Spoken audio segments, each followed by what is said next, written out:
Hi guys, ഇതൊരു exhibition കാണൽ വ്ളോഗാണ്. വ്ളോഗല്ല, ഒരു ഷോർട്ട് വീഡിയോ ആണ്. അപ്പോൾ ഇത് കുറച്ചധികം ലേറ്റായി ഞങ്ങൾ ഇടാനായിട്ട്. അപ്പോൾ ഞങ്ങളെല്ലാവരും ഒന്ന് ബസ് വെയിറ്റ് ചെയ്തിരിക്കുകയാണ്. തങ്കമൊക്കെ ഉണ്ട്. അപ്പോൾ ഞങ്ങളെല്ലാവരും കൂടി ഇങ്ങനെ ബസ്സൊക്കെ വന്നു.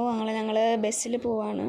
അപ്പോൾ ബസ്സിൽ പോകണ നേരത്ത് അവിടെ റോഡ് പണിയായിരുന്നു. അപ്പോൾ കുറേ നേരം വണ്ടി നിർത്തിയിട്ട് പാടമൊക്കെ കണ്ട് അങ്ങനെ ഞങ്ങൾ തൃശ്ശൂരൊക്കെ എത്തി. ഞങ്ങളങ്ങനെ എക്സിബിഷനിൽ കയറി. ഞങ്ങൾ കുറേ സാധനങ്ങളൊക്കെ കണ്ടു. തങ്കുവിന് കാറൊക്കെ ഇഷ്ടമായി. പിന്നെ ഞങ്ങളവിടെ ബജ്ജിക്കടയൊക്കെ ഉണ്ടായിരുന്നു. അവിടെ നിന്ന് കോളിഫ്ലവറൊക്കെ കഴിച്ചു. പിന്നെ ഒരു ഐസ്ക്രീമൊക്കെ മേടിച്ച് കഴിച്ച് പിന്നെ ഞങ്ങൾ അച്ഛൻ്റെ സ്റ്റോളിലേക്ക് കയറി. എക്സൈസുകാരുടെ സ്റ്റോളായിരുന്നു. അപ്പോൾ ഞങ്ങൾ അവിടെയൊക്കെ കയറി. ഞങ്ങളങ്ങനെ അത് കഴിഞ്ഞ് പുറത്തേക്കൊക്കെ വന്നു. അങ്ങനെ ഞങ്ങളൊരു ഉച്ചയായി പുറത്തേക്ക് വന്നപ്പോൾ ഞങ്ങൾക്ക് നല്ല വിശന്നു. അപ്പോൾ ഞങ്ങൾ വിചാരിച്ചു നെഹദിയിൽ പോയി മന്തി കഴിക്കാമെന്ന്.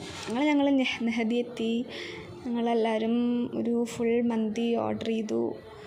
ഞങ്ങളെല്ലാവരും അത് കഴിച്ചു കഴിഞ്ഞു. രാത്രിയായി. ഞങ്ങൾ വീട്ടിലേക്ക് പോവുകയാണ്. ബൈ.